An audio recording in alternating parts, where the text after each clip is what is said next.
Hello and welcome to the Airline Business Podcast, discussing key news and trends in the global airline sector. And for this, our first almost official edition, it's an anniversary special, as British Airways celebrates 100 years, Oneworld marks its 20th birthday, and it's another 5 years at Ryanair for Michael O'Leary. My name's Graham Dunn. Joining me in the studio from the Airline Business News Hub, Lewis Harper.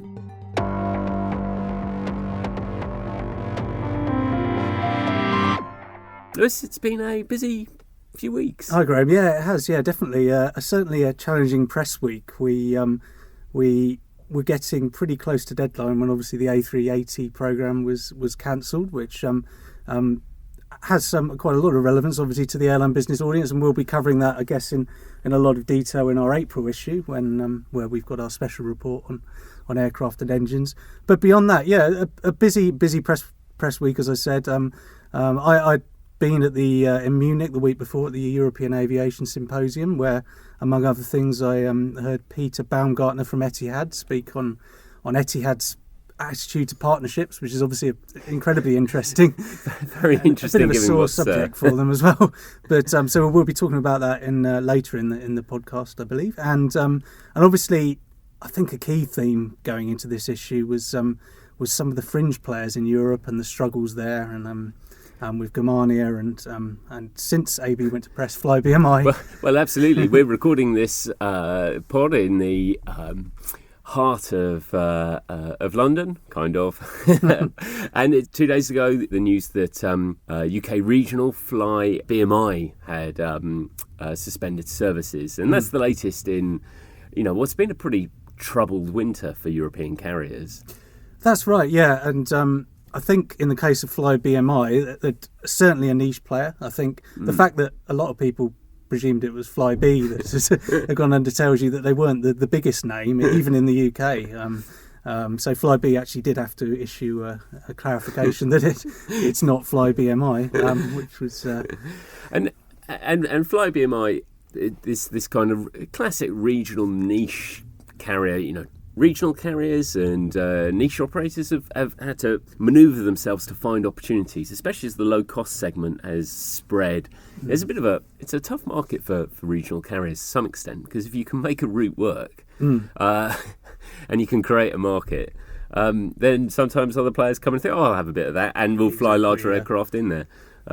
Which counts, so it is challenging. It is a tough one. I mean, in the case of Flybmi, I think we're looking, obviously they mentioned Brexit as a factor, and I think undeniably, even it's just the currency impact of that on its own is when you're on the fringes and already probably likely to struggle, then that's clearly not going to help, and the uncertainty around that. But I think with Flybmi, as you say, that there were other issues there. They were a niche player, probably born more of accident than sort of going organically into a market. So they were flying some niche routes, mainly out of the Midlands in the UK. So there is clearly a trend that it's a struggle for these carriers. I think with Flybmi as well, they had in terms of their fleet wasn't exactly optimal. So they were flying 50-seat aircraft, which the economics are tough, and particularly as towards the end of the year we saw fuel prices going up. Obviously. Yeah. See, I think this is one of the interesting aspects. I mean, a lot of the reasons we saw carriers struggling, and carriers traditionally find it, in Europe, we definitely find it challenging during the winter months once you get to the close holiday season. And you tend to see carriers struggling October, November time, and obviously that was around the stage that Primera had its troubles, various other airlines scaled back. But a lot of that was around this high price of fuel. Now, of course, fuel, the price has gone down. We'd happily written all these pieces about how disastrous the price of fuel was, and it ended the year at below the start of the year price. Exactly. So you might have expected carriers to be, once they got through the turn of the year, things to maybe be able to make it through to that summer season where obviously airlines make the majority of their money in Europe. I think it's interesting that there's this uncertainty, how specifically it's tied to Brexit, that's just another element to it. But there's obviously, and you've seen it in some of the other statements from airlines out there, this uncertainty, this makes it a difficult yield market, revenue market. It definitely does. And when you're absolutely right on the fuel price, because even when it did reach the highs that it did in 2018, they weren't anywhere near the highs that are sort of in the medium term. So I guess it is a confluence of factors that we're looking at here. And as you say, the carriers around the fringes where, they might not have grown organically out of seeing markets and thinking that needs to be served. There may be various reasons why they've come to be where they are, and I think that's where the struggle is going to be. And I think in the case with Germania is an interesting one. I think again, like you say, there's lots of different factors to consider here, and I think with Germania you've also got to look at the German market generally, which is turning into, I think, what one CEO has described as a bloodbath in terms of high capacity but yield just not keeping up. Germany's been a very difficult market. I mean, there's been a lot of movement there. A lot of people obviously trying to move into where Air Berlin once was, and a lot of that went to very established players. Lufthansa through Eurowings, EasyJet, Ryanair through its Laudamotion unit. A lot of carriers have moved into that space, but you saw other kind of niche carriers, and Germania is a prime example of one that looked to take advantage of that, looked to try and expand, but it always had, on top of being quite a challenging market in terms of capacity and in terms of getting the yields. They also had slightly, almost in the style of Air Berlin, quite a mixed model. Yeah, they were trying to be something in between, weren't they? Kind of full service and a low cost. So I think it's starting to show that might not be the best the best way to go, particularly in the current market. As well, you're talking about where Germania tried to grow quite quickly in recent years. It saw the opportunity of Air Berlin's collapse. But looking at where it moved into, so it opened a base in Mallorca, I think, and it was adding services to Canary Islands. These are markets where we already knew, and everybody already knew that there were a lot of people there. So combine that with a business model that perhaps is best described as niche. It was always going to be a struggle for them, I think. And as you say, the theme is, I think, those bit part players around the edges. What do they offer that maybe a Ryanair or EasyJet or other carrier doesn't? And I guess what you're increasingly seeing in Europe is the likes of Ryanair, EasyJet, the big three carrier groups. They have had many years of good times to operate. They've built up strong defences, I guess, so they are able to withstand. So you did see, even when the oil price went up, that carriers, they scaled back their profit forecasts, but they're still, relatively speaking, profitable times for them, and they could be more profitable, but that gives them some security against it. Exactly, and an example of that might be Eurowings. So part of the Lufthansa group had a tough year in 2018. Again, integrating ex-Air Berlin assets. It was a tough time in terms of operational issues and financially, but they've got the backing of one of the big three airline groups in Europe. So naturally they're in a stronger position regardless. So it's a tough time when you're on the edges. And of course, as you said, Flybmi wasn't even the only UK regional with the first letters FLYB to have its difficulties, and Flybe is still working through that restructuring and that deal. It looks like the Connect consortium, which has Virgin Atlantic, will take control of that company, but it's been pretty torrid time for them as well. It has, yeah. I don't think there are any other UK-based operators with those same letters at the start of their name, but maybe we'll find out. No, you're right, yeah, and I think it's interesting that Flybe in the past few days issued a warning that if this Connect deal doesn't happen, it's looking pretty bleak. I think it needs the injection, and if that doesn't happen, we don't have any reason to think it won't, but it has been a bit quiet on that front. But they're kind of the future of that operation is very much relying on the Connect deal happening. So again, there may be more to come on that isn't particularly encouraging news, but I guess there has to be room somewhere for a regional operator in the UK. So, we'll see. Absolutely. Okay, well, we'll take a quick break now, and after the break, we're going to be talking Ryanair. If you aren't already a subscriber to Airline Business, why not? It's easy to sign up. Just go to flightglobal.com/airline business for more information. So Irish carrier Ryanair has been back in the news, and it looks like there might be a new role for Michael O'Leary. That's right. It's a really interesting one, actually. So they're kind of, O'Leary has kind of openly praised the structure at IAG and even cited Alex Cruz as an example of how IAG is nurturing talent to bring it up through the ranks.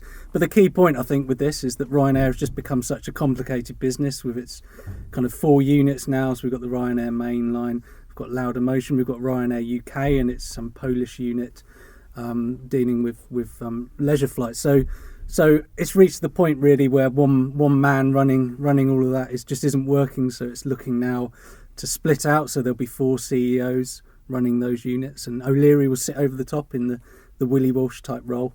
It's a fascinating thing, I think, just on the personality side, the idea that someone else is going to be running kind of Ryanair mainline. It's really intriguing to see how that relationship might work between them. Well, one guy who's been from our team who's been following that is Oliver Clark from our news hub in London, and I caught up with him to talk about this move earlier today. Oliver, you've been covering this story. It's a sort of a change of tack for Ryanair.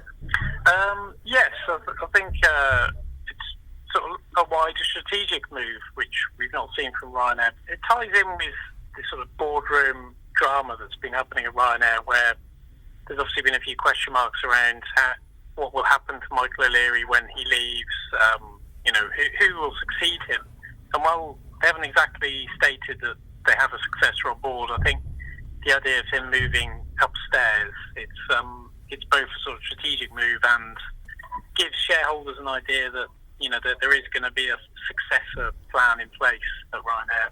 So they will have it's obviously the Laudamotion and their Ryanair Sun, and they'll have Ryanair, the main operation, I guess, as the key part. And I guess that will be handing that element over is quite a big thing. So that presumably is where we'd look to see Michael O'Leary's successor come from. Yes, it's not clear. I suppose it depends to the extent that Michael can really give up the day-to-day running of Ryanair and who he would trust in that role. I think there's a good chance that we'll see some strong internal candidates coming forward for that role.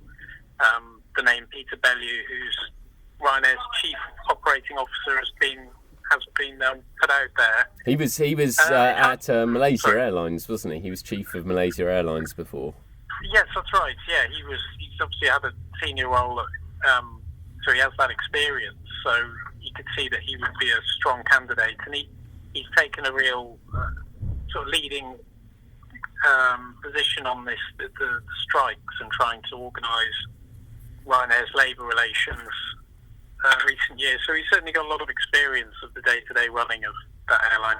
And on the labour side, that's been a pretty dramatic side for Ryanair since Michael O'Leary's landmark decision to recognise unions just over a year ago. Are they making some headway with that now? They seem to be, yes. I was speaking to the Chief Marketing Officer of Ryanair, Kenny Jacobs.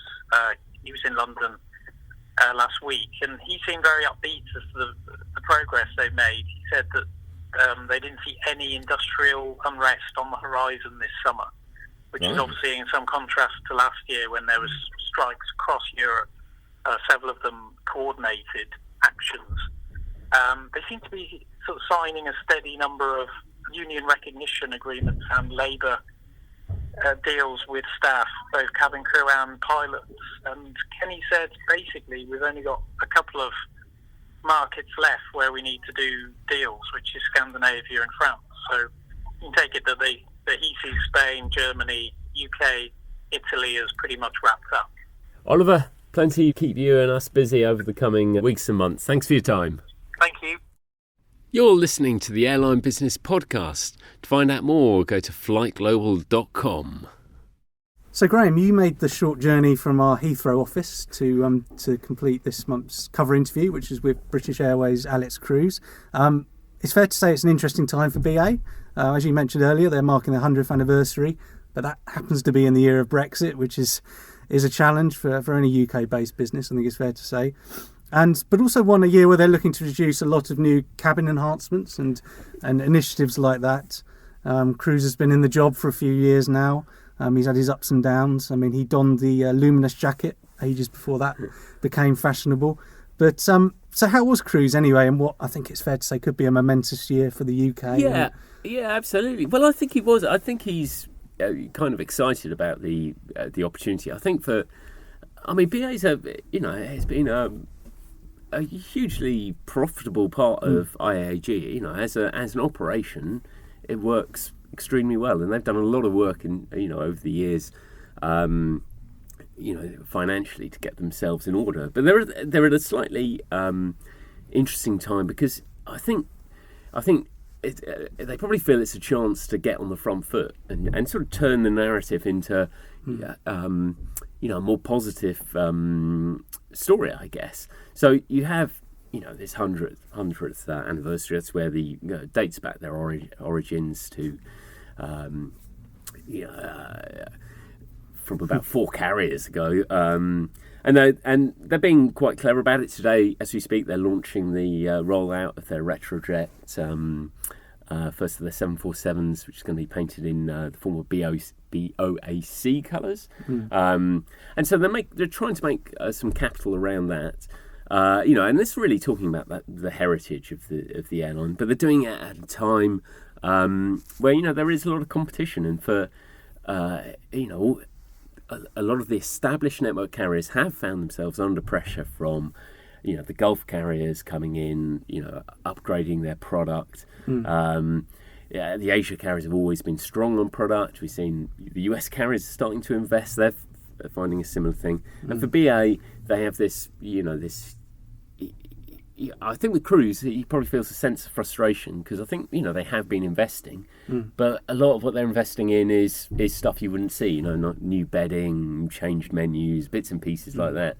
And, so from the summer they'll have their first A350 with a new Club World seat, and that's going to be, a chance to see something much more visible for them. So that becomes an absolutely crucial part for them, and a chance for them to illustrate, we have a product to be proud of, or to try and take the fight to the opposition. I think the thing, that you're absolutely right, getting them on the front foot, because I think since Cruz has been in the role, like you say, that they are profitable, but at the same time, he fairly or not has had quite a lot of negative press at times. They have had IT meltdowns, things like that, and the handling maybe could have been better, but sometimes I think that narrative has kind of overshadowed the fact that actually they're doing pretty well, as you say, and they are introducing enhancements. And I know he talked about as well the service side of things. So first contact resolution training, he was saying that's kind of new to Europe, is it? It was really interesting, and clearly training is sort of a key part of this, and I think it's probably born out of some of the experiences that they've had on the ground. It is a challenge, but increasingly people, I think, you want to try and empower your staff to be able to solve people's problems on the deck, on the ground, really, as you're doing it at the airport. And I think it's about, as with a lot of roles, a lot of companies and all sorts of industries, people will be trained on one particular bit which they can handle, and then you have to wait for the next person. So there's a big initiative going on there which is aimed at kind of multi-skilling staff at the airport, able to help passengers, with rebooking and so forth. And and he was talking a lot about, giving them the equipment to do that, the technology to do that. And this is something you see across the industry, that airlines are increasingly looking, can they use the technology to in some way, help settle some of these customer service issues before they become much wider, because you've seen what happens when, and anyone remembers the T5 opening will remember how bad things can get. Yeah, and I think we're looking at BA flying quite a mature market. These little bits around the edges can make a big difference, and are possibly some of the best ways for these carriers to look to grow and attract new customers. They're mature markets, as I was saying. You're not going to have an overnight revolution in them, maybe, but these things around the edges can make a difference. Whether the press coverage next time something goes wrong will reflect that. We'll wait and see. But of course, you touched on the A350s as well. BA's still got decisions to make around its wide bodies beyond the short term. Is that right? Yeah, absolutely. It's got there'll be a decision this year on the rest of the 747 fleet. That's they made a decision on replacing the very start of that, which they're doing with the A350s that come in this year. And I think that was relatively simple. I think there are some routes. The 350 won't have first class, so that will enable the 747 to operate to replace the 747 on some of those routes where they don't need first class. They will be keeping first class. Cruz was saying they're doing work around that as well. Probably smaller than I think it is, and you've seen with BA, obviously, that there's increasing interest in that premium leisure market as well. But yeah, so decision on 747, that could be. I mean, pretty much everything seems to be in the mix. Because the A38 is an interesting one, because you spoke to him before the programme cancellation, and he did it wasn't gushing about it, but along Willie Walsh, we've spoken to him in the past few months, and he hasn't ruled out the idea of having more A380s, maybe second-hand. I don't know. Do you think that's still a possibility? I would think that's still a possibility, the second-hand market. It's, for BA, I think they've been really sort of... And I suppose this was one of Airbus's challenges, was that you had other than Emirates. I think there are airlines that see, BA was never going to order another 50, operates 12 of them. It's not going to... You could see a case for a few more, but never enough more. So from an airline side, that makes it a bit difficult to kind of negotiate a huge discount. And from the seller side, it's quite difficult then to persuade the airlines to take them. I mean, that's why, you did see, this is probably about, 6 months to a year ago, Willie Walsh talking up the idea of, the used A380 market, which remains something that could be of interest. They're getting 787-10s, the first of those next year as well. So there is a huge, a big renewal there. I think one of the interesting things for BA and all airlines of that size, especially when they're trying to compete on service, on quality, you get this, you have a nice new seat, so, going to roll out that new seat, but this year that will be on, maybe 4 A350s, few retrofitted 777s. It takes 2 or 3 years for that to roll through. So, transitioning a fleet, it's a long journey for those big carriers. And presumably they're not going to want to invest lots of money in their 747s as they're, a few years away from retirement as well. So. Yeah, absolutely. So there's always a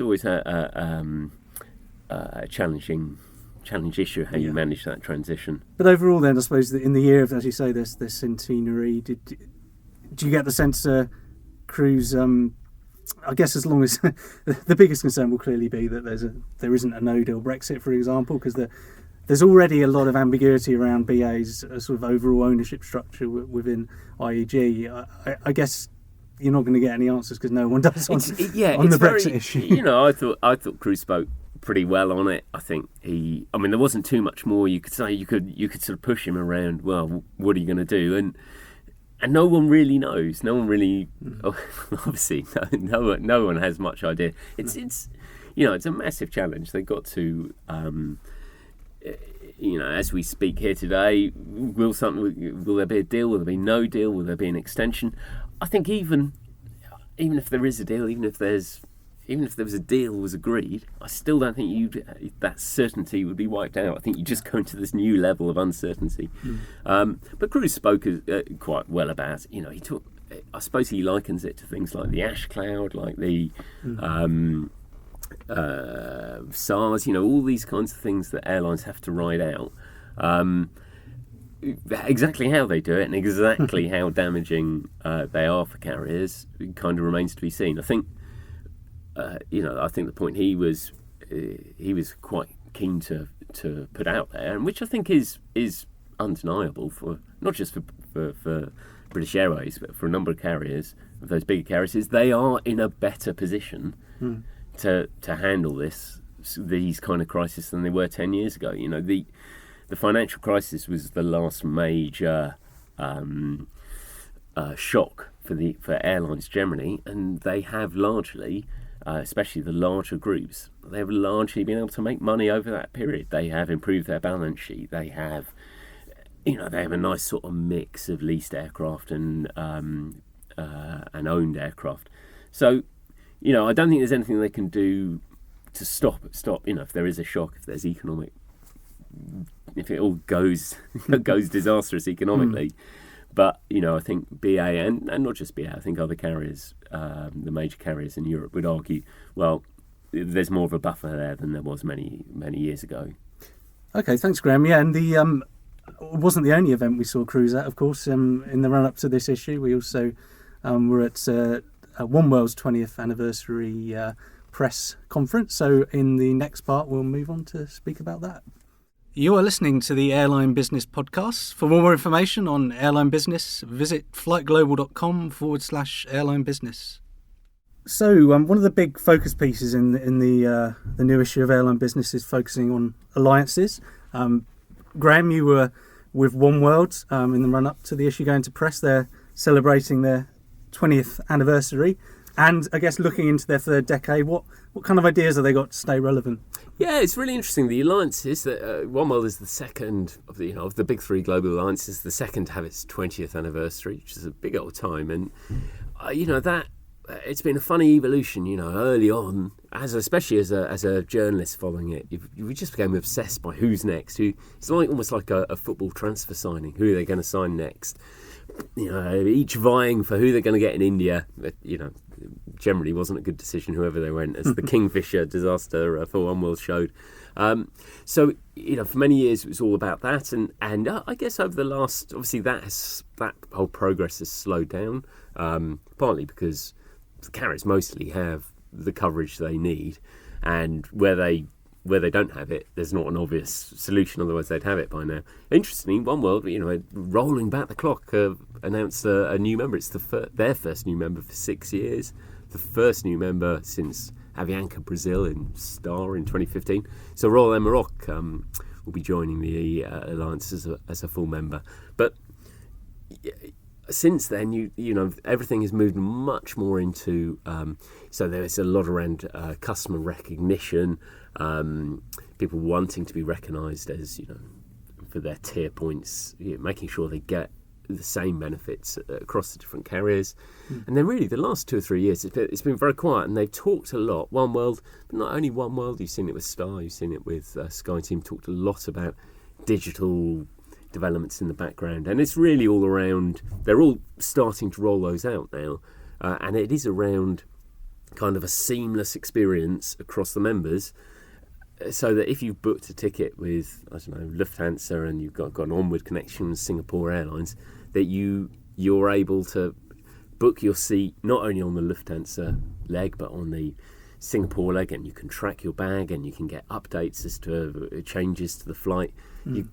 All off one app. So if you are if you are a customer of BA, you don't want to have to then go and join Royal Air Maroc's map to find out where you can book your seat. It's a really complex task, actually. I think it's something that looks quite easy and people expect now, but that's really where they're seeing their gain, I think.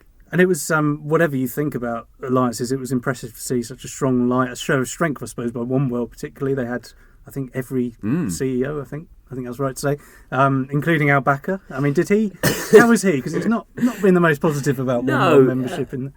It's really interesting. Obviously, all eyes were on Akbar Al Backer after his comments about the frustrations of Qatar within the alliance and within its relationships primarily with American Airlines, and that obviously splits into the wider spat with the Gulf carriers. And so was he sitting next to Doug Parker? There was a suitable gap between them. Everyone was very well behaved, and Al Backer was diplomatic when asked directly about his frustrations. They said they were talking, they were so forth. It was quite interesting. Obviously, they had getting all the CEOs in one room. It's quite difficult, and they all have commitments. And beforehand, the organisers made clear some people have existing prior commitments they have to go and attend to, so may not be able to, it's not a snub if they have to leave early. Of course, only one CEO had to leave early, which was Al-Bakr, which obviously was brilliant from a headline. And half the press call went after him. I think he fended them off and all trooped back. So it was all very entertaining. And I suppose they could, if Qatar does leave, they could speak to Sky Team about dealing with a key carrier leaving because China Southern left, and that's been quite interesting. But that's Sky Team has always been remarkably well stocked on mainland China. You have the three main China carrier nationally owned carriers: Air China, China Eastern, China Southern, and it was a bit strange, really, that on the one hand you have China Eastern and China Southern both in Sky Team. So from a network display, they would definitely, they would rather have them in there. But actually, from a network perspective, it's probably more manageable. And obviously, what they interestingly is that China Southern haven't jumped ship straight to Oneworld. It's made a lot of ties with Oneworld carriers, and American Airlines owns a small part of them. But they are they're going to remain outside of those that in terms of a different partnership. Interesting to know what Al-Bakr's saying to them now that Qatar Airways has got a small stake in China Southern, I guess, as well. That may have an influence over their future moves. Absolutely. And when you're thinking of Gulf carriers who have attempted alliances of their own, Etihad Airways, you had some interesting exposure to them because since their challenges last year, we've not really heard a great deal about partnerships. No, I think we've talked a lot. We're very keen to speak to Etihad whenever we can, really, to try and get a sense of what their strategy is since Tony Douglas has taken over it. It's we've seen them slash capacity. We know that they're thinking a lot about their future. So yeah, it was great. I was in Munich at the European Aviation Symposium, and Peter Baumgartner, who is now in a role where he advises Tony Douglas. Previously, he was chief executive of the Etihad mainline operation. So, and he was doing a speech specifically on partnership. So it was intriguing. Though he acknowledged some mistakes, maybe. Did he think any lessons were learned? One or two, I think. Yeah. In fact, one of the things he said, which probably didn't give much clarity, was that working with partners, we have learnt that you do not have to buy a cow if you want to have a glass of milk. So he did go in a bit more. I think where there was detail that was genuinely interesting is one, he was saying partnerships are going to be even more important in the future to Etihad. So while they have been burnt by what they've done before, and it's interesting as well with all the stuff with Jet going on as well, that in many ways looks like the kind of historical thing they've done where they've gone in and invested in an airline that perhaps isn't in the stronger position, but we'll wait and see. But he certainly said partnerships are going to be critical to Etihad. He acknowledged that because they were founded much later than, I guess, their Gulf rivals, for example, that they're not just going to organically do enough. So that's clearly going to be a part. And I think on the technology side, he was very specific. So he's talking a lot about NDC and distribution and the opportunities now to sell directly to customers, going beyond the traditional GDS selling, the opportunities that brings in terms of customising, personalisation, and that kind of thing. And I think he was talking about a lot of technology partners being critical to Etihad. So while, we didn't get any answers maybe on the subjects we'd be most keen. And he was asked about alliance membership as well. We were just talking about that. I'd say he dodged the question, really. So we didn't get any clarity on that. And obviously since then, we've learned that they're possibly planning to cancel their order for 42 A350s. So there's clearly a lot going on behind the scenes. It'd be nice at some point if we get some clarity. But anyway, there were some things that. So you can read all about that. That is the classic newspaper term, isn't it? You can read Lewis's excellent account from there at flightglobal.com. You can find all the links to the some of the stories we referenced today. You'll find them on the podcast notes we have. That's a wrap for our first airline business, or first official airline business podcast. If you've enjoyed this podcast or found it at the very least mildly distracting, please leave a review or tell people about it. Or tell us about it. We'd love to know your thoughts, comments, what you'd like to hear more or less of. We'll be back again in March. As Lewis trailed there, we'll be talking about aircraft and some of the, no doubt, the A380 in more detail. In the meantime, you can stay up to date on all these stories at flightglobal.com. Well, thank you, Lewis, for coming today. Thank you. Thanks to Oliver. We'll see you next time. If you're enjoying listening to the Airline Business Podcast, make sure you subscribe via your usual podcast app. We'd also really appreciate it if you could leave a rating and a review, particularly if it's a positive one. Doing this helps others find the podcasts and helps to make sure we'll be able to do more episodes in the future. Thanks for listening.